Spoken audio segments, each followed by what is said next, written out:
जय सनातन धर्म की प्रिय सनातनियों, आप सभी का स्वागत है हमारे इस कार्यक्रम में।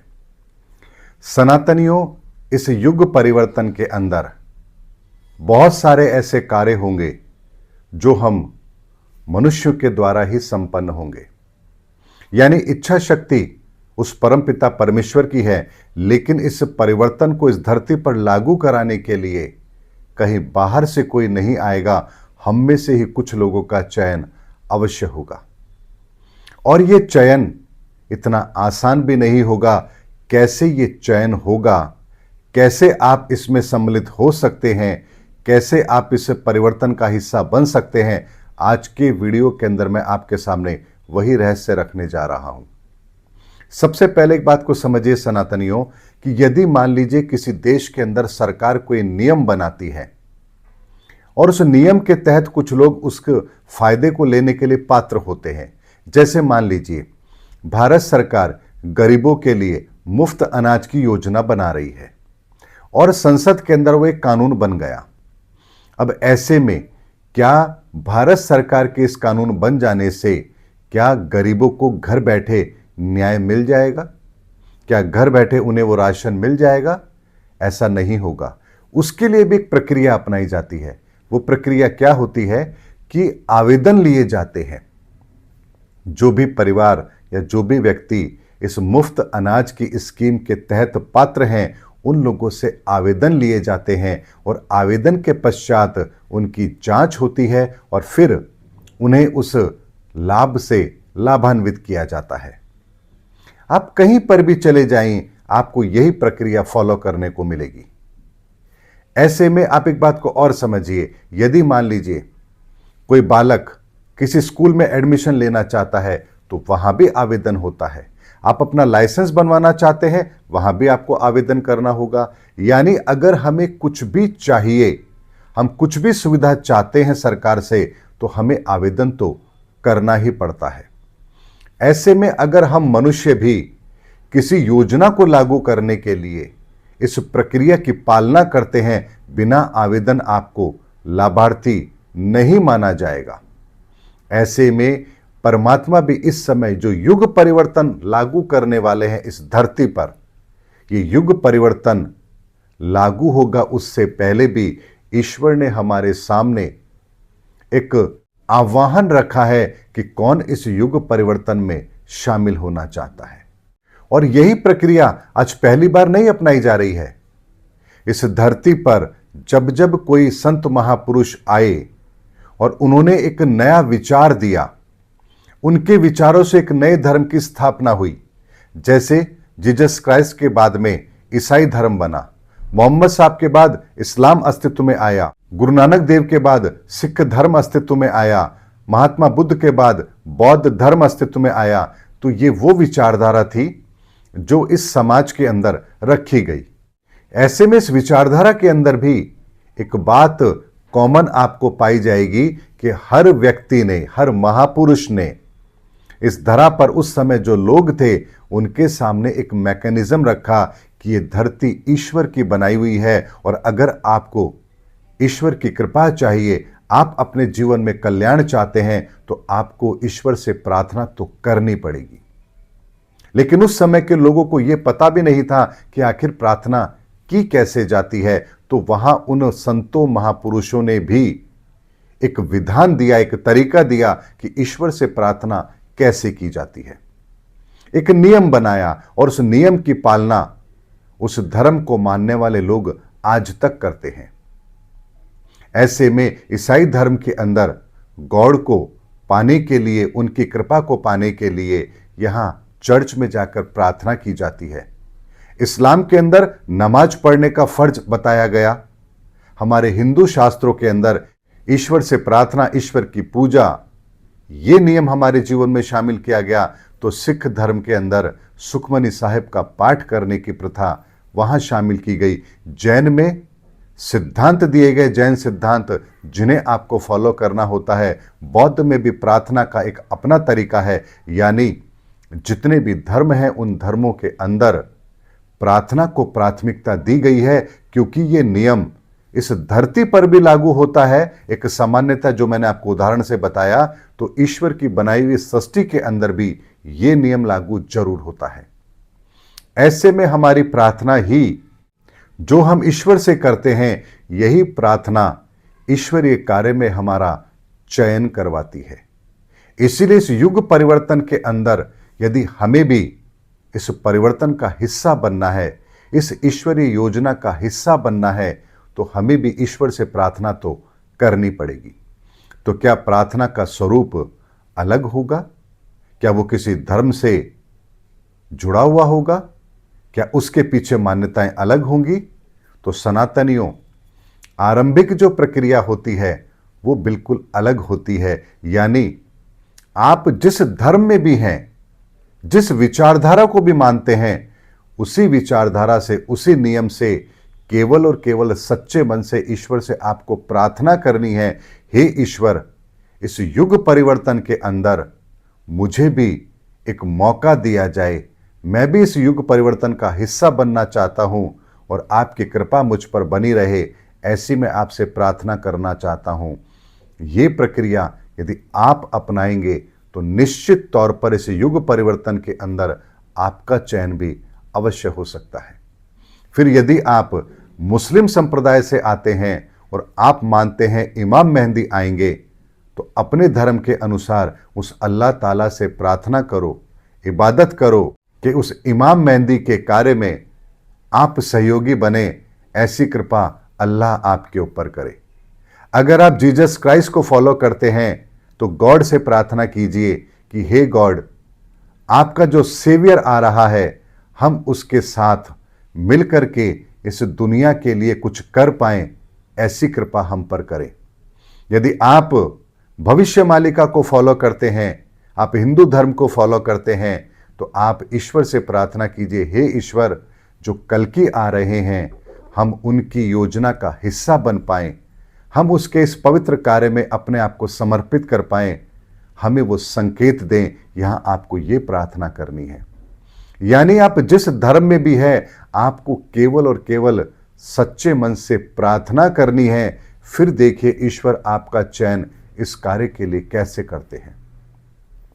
अब अगर चयन आपका होगा तो फिर आपको कैसे पता लगेगा कि आपका चयन हो चुका है या आपकी प्रार्थना स्वीकार कर ली गई है? तो सनातनी एक बात को और समझिए, इस रहस्य को समझिए कि जब आप शुद्ध हृदय से प्रार्थना करते हैं ईश्वर से, आप समर्पण भाव से ईश्वर के कार्य में सम्मिलित होना चाहते हैं, तो ईश्वर ऐसा नहीं है कि प्रकट होकर बोलेंगे कि हां, मैंने तुम्हारी प्रार्थना स्वीकार कर ली। ऐसा नहीं होगा, बल्कि होता इससे कुछ अलग है। और होता क्या है कि आपके भीतर इस संसार को लेकर के कुछ सुधार के प्रश्न पैदा होते हैं। संसार के कष्टों से मुक्ति कैसे मिले, ये प्रश्न आपके भीतर पैदा होते हैं। यानी आपकी सोच आपको किसी एक पॉइंट पर ले जाकर कुछ सोचने पर मजबूर करती है।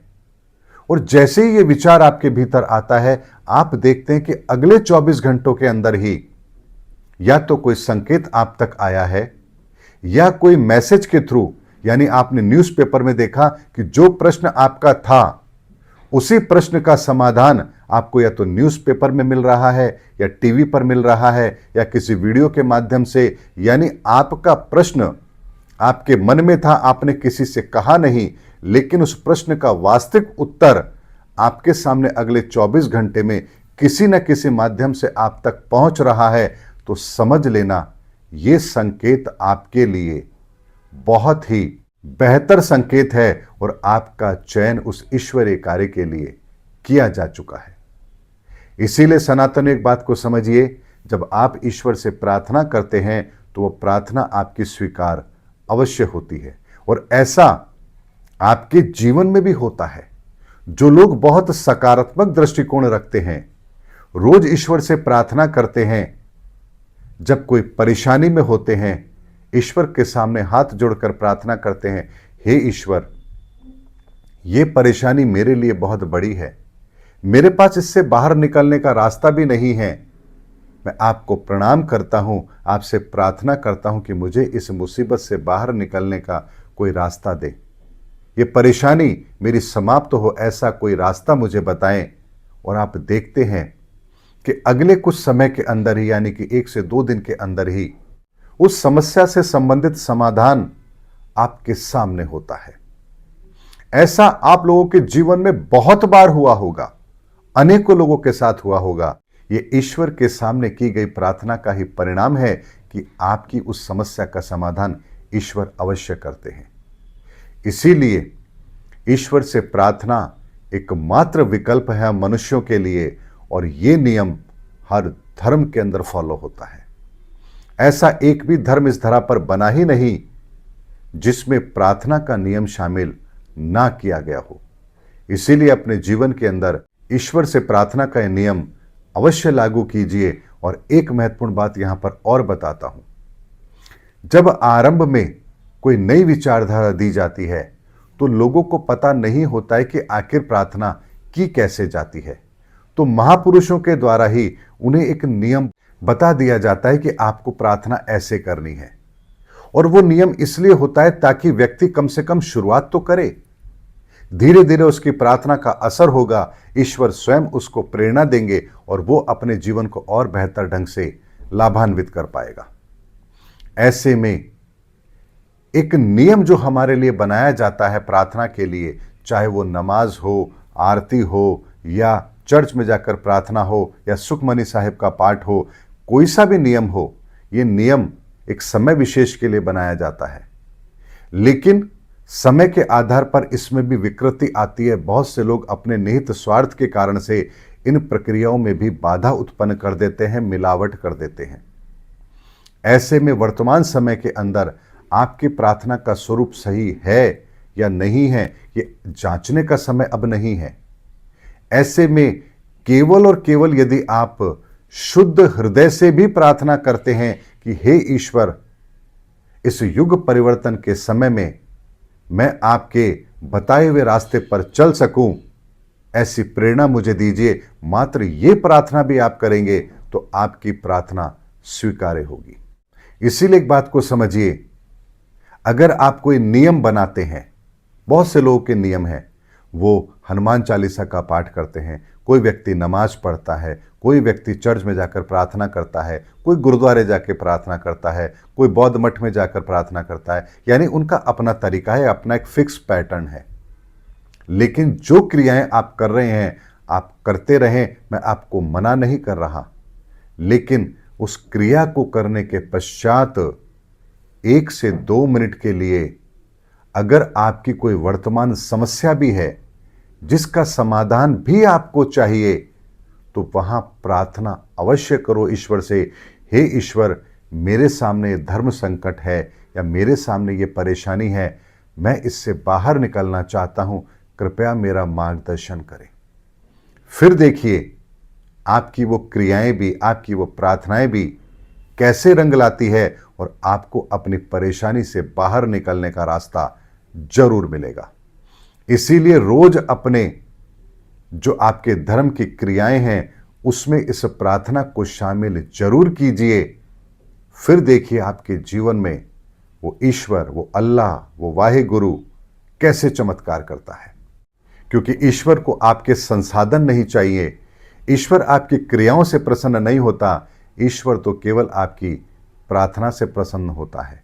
इसीलिए आप देखिए कि जब कभी आप मंदिर में जाकर भगवान को भोग लगाते हैं, भगवान तो उसमें से एक कण भी स्वीकार नहीं करते हैं, यानी कि ग्रहण नहीं करते हैं, लेकिन आपकी प्रार्थना ही तो होती है। और उसी प्रार्थना के द्वारा अब वो जो मिठाई आप हलवाई के यहां से लाए थे, अब वो मिठाई नहीं रही है, वो प्रसाद बन चुकी है। इसीलिए सनातनियों, इस रहस्य को समझिए, प्रार्थना में बहुत शक्ति होती है और प्रार्थना ही ईश्वर से कनेक्ट होने का एकमात्र साधन है। इसलिए धर्मयुग के अंदर प्रार्थना का रूप स्वरूप क्या होगा, इसके लिए अभी थोड़ा समय है, वो रहस्य भी हमारे सामने आएगा, लेकिन हमें स्टेप बाय स्टेप आगे बढ़ना है। तो 30 मार्च 2025 से पहले अपने जीवन में प्रार्थना को स्थान दे लीजिए और प्रार्थना करना आरंभ कीजिए। फिर देखिए युग परिवर्तन के अंदर आपका चयन भी कैसे होता है, क्योंकि ईश्वर ने एक ओपन वैकेंसी इस समय निकाली हुई है कि कौन है जो इस धर्म युग के अंदर धर्म के रास्ते पर चलकर धर्म को स्थापित करने का कार्य करना चाहता है। ये ओपन आह्वान है ईश्वर का हमारे प्रति। अब देखना यह है कौन इसमें शामिल होता है और कौन केवल ये देखता है कि देखते हैं अब आगे क्या होता है। चयन आपको करना है, इसीलिए इस नियम को अपने जीवन में शामिल कीजिए और अपने जीवन में घटने वाले परिणामों को आप कैसे परिवर्तित होते हुए देखेंगे, इसकी आपने सपने में भी कल्पना नहीं की होगी। उम्मीद करता हूं सनातनियों मेरा वीडियो आपको जरूर अच्छा लगा होगा। अगले वीडियो में आपसे फिर भेंट होगी, तब तक हमारे चैनल पर बने रहिए। जय हिंद, जय भारत, जय सनातन धर्म की।